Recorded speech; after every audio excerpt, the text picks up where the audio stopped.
replacing the door lock actuator on this 1999 Chevy Tahoe, and I thought I'd show you some of the steps along the way. So I've already got the door panel removed, and it's over there. I had to pop off a little trim piece that was right here, and then take off all the little fasteners all the way around the edge of the door. You can see some of the little white plastic pieces that remain inside the door. It's a slick design compared to some of the Christmas trees I've seen before. So I'll show you the problem here. I'm going to push the lock button, and it barely moves. Sometimes you can get it to work its way down, but basically the actuator, which is right in this area, you can see the tab on it here. That's lock and unlock.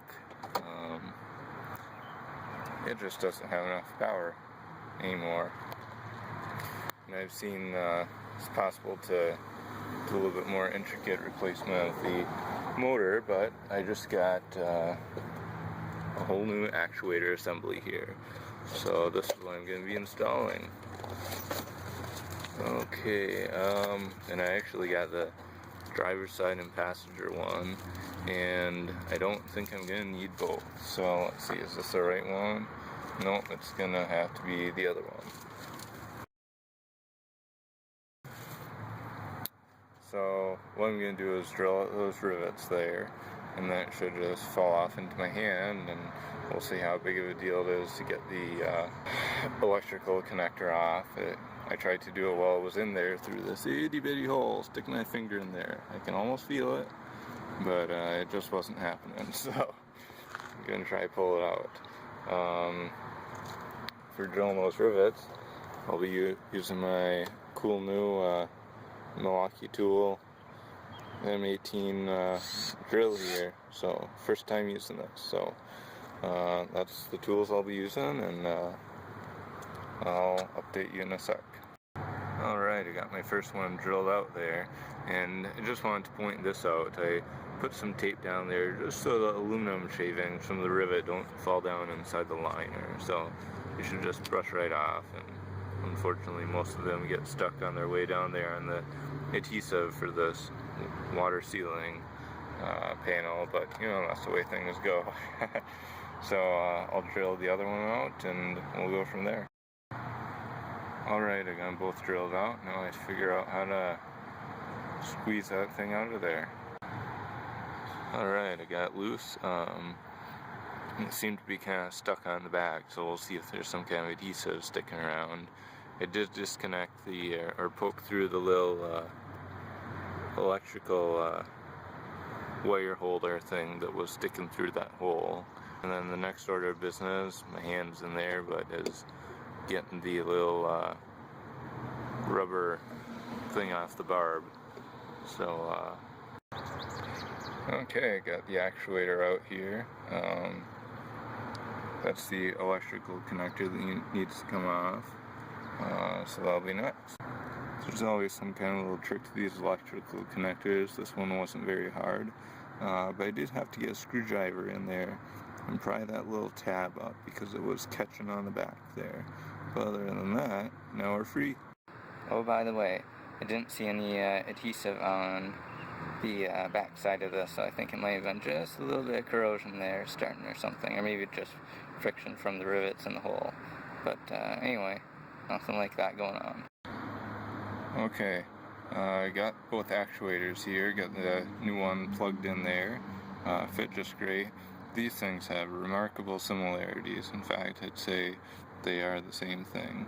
It's a VDO one, and I can put a part number and link for it in the description. But it's just about ready to go in. And I did realize I was showing you the wrong one earlier.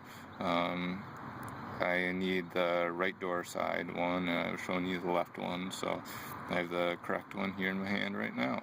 Alright, here we go to install. Okay, I got it all put back together and it's working great. but there are a couple of things I wanted to add to this just to make it a little bit easier. So this is the little clip that holds the door panel on, and on a couple of occasions I had this piece pop out of the door on me, and so I can show you where. So those stick into the little holes there like that, and then these guys clip into a little slot on the panel. I had a couple of these pop out on me, and I had to pry them apart because these little guys snap into there, and these little the barbed piece goes all the way through there, and they get seated up to that level. So I had to pry those little suckers apart, and that's kind of a pain. You know, you have to take a couple of flat screwdrivers and try to pop them apart as they go. So whatever, it's kind of a pain. Okay, here I've got the door panel and one with the clip. So I just want to show you what's going on here. These little clips slide in like that.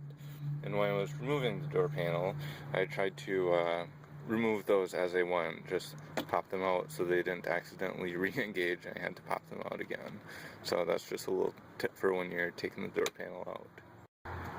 When you're removing the door panel, once you get all the little button snaps around the edge popped off, you have to kind of pop the panel up off the top of this rim on the door, and it's just a upward motion. There's really nothing else holding it on at this point. This is the top side of the door with that little rubber thing to keep junk from falling inside your door. There's really nothing going on there. You just gotta give it an upward shove. It's a little bit difficult, but that's all there is to it. Okay, the other tidbit I want to share is the tools for getting the door panel off. I end up using just this regular flat blade screwdriver. It's I guess 3/8 by 6 inch long shaft there, and I wrapped the shaft with some tape to keep it from scratching the metal and stuff as I was trying to pry the door panel off. So that's one of the tools I used. So this is one of the bezels I had to take off in order to get the door panel off, and there are 3 little tabs around the edge. 1, 2, and 3 there, and I had to pry those off with a little screwdriver. So while it's sitting in there, you can sort of get a screwdriver between the middle part of the bezel and this outer part, and then pry these guys outward, and then you can start to pop it off.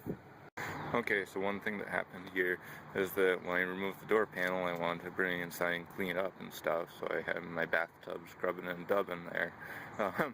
But anyway, that left the interior lights on, because this is the little switch that turns them off, and when there's nothing on the corresponding side to push the button and turn the lights off, then it wears your battery down, so I didn't want that. So for the other side, when I had it apart, I put a little piece of tape over this to compress the button, but that was kind of a pain because I had to use a big ball of tape and a piece of cardboard, and it's just a bunch of hokey business, and I wasn't sure it was going to hold. So what I did for this side was actually pull the courtesy light fuse, and it's number 3, I guess right there. Oh man, this is not going to focus very well.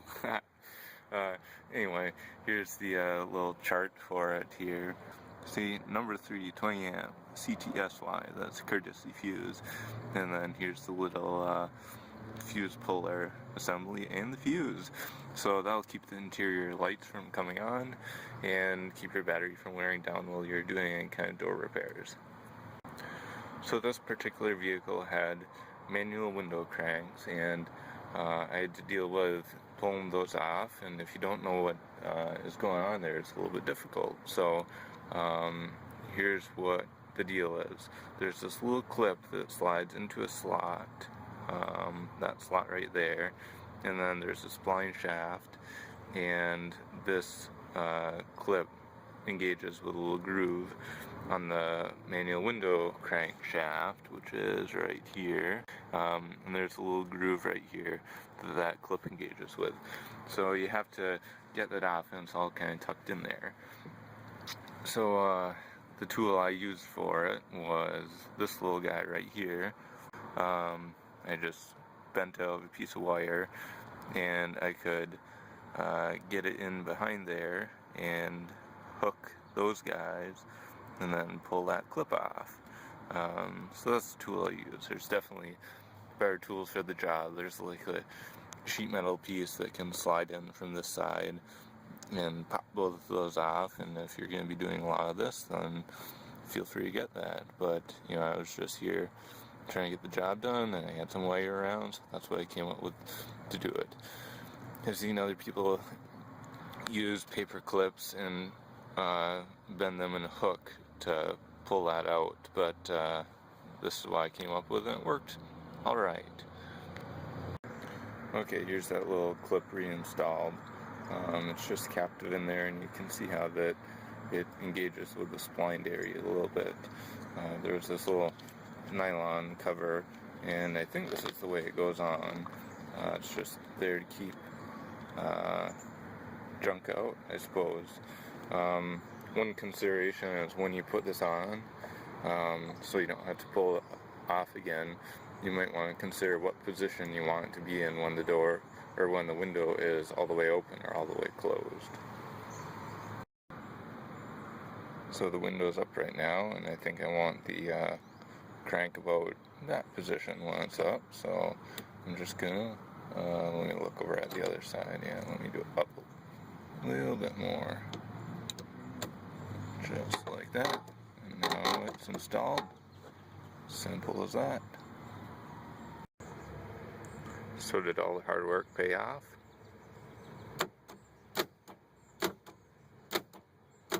Oh yeah. Thanks for watching.